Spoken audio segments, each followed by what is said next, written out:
a 9-year-old boy, enslaved and tortured, with a wooden yoke locked around his neck. Fast forward 20 years, he's killed 40 million people and rules a third of the planet. This is the true story of history's most ruthless conqueror. The year is 1162. On the vast Mongolian steppes, a child is born clutching a clot of blood in his fist. According to Mongol belief, this was a prophecy. This boy would become a great warrior. His father named him Temujin. We know him today as Genghis Khan. But his path to power began with absolute devastation. When Temujin turned 9, his father Yasuge arranged his marriage to unite warring clans. On the journey home, Yasuge stopped to rest. A rival tribe offered him a bowl of milk as a gesture of peace. His men warned him it might be poisoned, but Yasuge refused to insult their honor. "Mongols don't do that," he said. Minutes after drinking it, he was dead. Temujin was now the rightful Khan. But at just 9 years old, his own people refused to follow a child. One by one, they abandoned his family.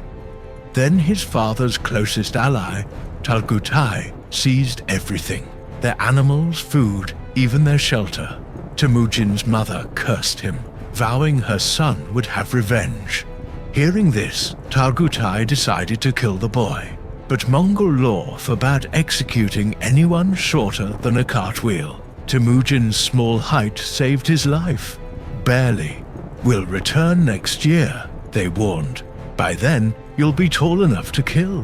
When that year arrived, Temujin fled across the frozen steppes. The ice cracked beneath him, plunging him into freezing water. A boy named Yamuka pulled him out and saved his life. They became blood brothers, mixing their blood in milk and swearing an eternal oath. But Temujin's enemies found him again. This time they didn't kill him, they enslaved him. A heavy wooden yoke was locked around his neck. He was beaten daily, treated like an animal, starved and tortured. It's said that a person becomes truly strong only in their darkest moments. For Temujin, this was that moment. Inside the helpless child, a cold, ruthless survivor was being forged. The first sign of his transformation came at age 13. A petty argument with his half-brother over food spiraled into rage. Fueled by hunger and fury, Temujin killed him. There was no going back. Then, during a violent storm, an elderly guard took pity and freed him. Still wearing the wooden yoke, Temujin escaped into the night. For years, he lived on the run.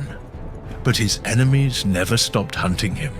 At 15, Temujin tried to build a normal life with his young wife. It didn't last. His enemies raided his village, burned it to the ground, and kidnapped his wife. Temujin was struck by an arrow, but survived. This time, something inside him snapped. A terrifying rage consumed him, an unquenchable thirst for revenge. He needed an army. At just 15, with no wealth or power, no one would follow him.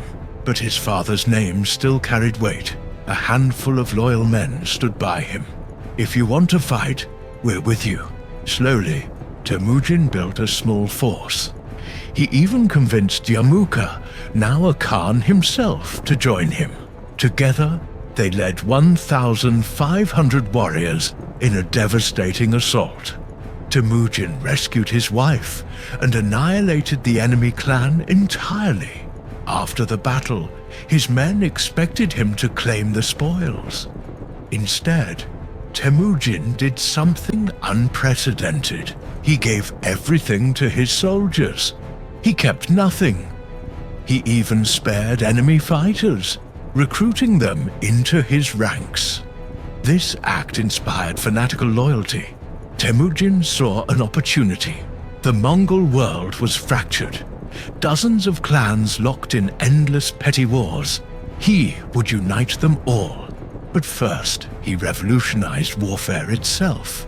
he restructured his army into disciplined units of 50 to 100 men, each led not by noble blood, but by merit. The best fighter led.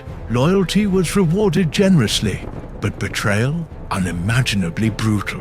When one general betrayed him, Temujin had him boiled alive in a cauldron in front of the entire army.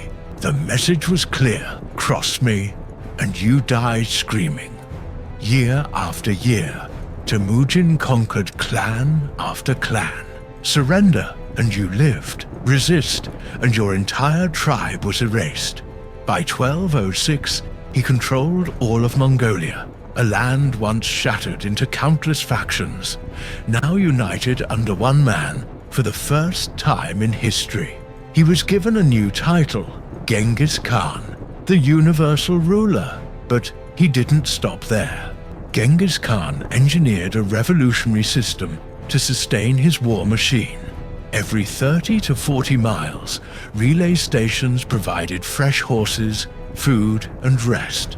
Riders sprinted from station to station at blistering speed, creating the world's first high-speed communication network. No army on Earth could match their pace. The Mongol Blitzkrieg was born. Genghis Khan swept into Central Asia, conquering Iran, Uzbekistan, and Afghanistan. The great Persian and Chinese empires dismissed him as a band of wild nomads, no real threat. They were catastrophically wrong. City after city fell. By the 1220s, the Mongol Empire exploded across Asia, swallowing China, Korea, India's Punjab, and vast Russian territories. Their advance was unstoppable, but the cost was unimaginable. After conquering the city of Urgench, Genghis ordered each of his 50,000 soldiers to execute 24 civilians. The death toll, 1.2 million in a single massacre. Over his reign, an estimated 40 million people died. Entire cities were reduced to ghost towns. Modern genetic studies revealed that today, 1 in every 200 men is a direct descendant of Genghis Khan, a staggering biological legacy of conquest. In 1227, during a campaign in China, Genghis Khan's life ended. Some say he was struck by an arrow, others believe he succumbed to plague. The truth remains a mystery, but even in death, he left no trace. He commanded his followers to hide his grave forever to ensure secrecy. The soldiers who buried him were executed.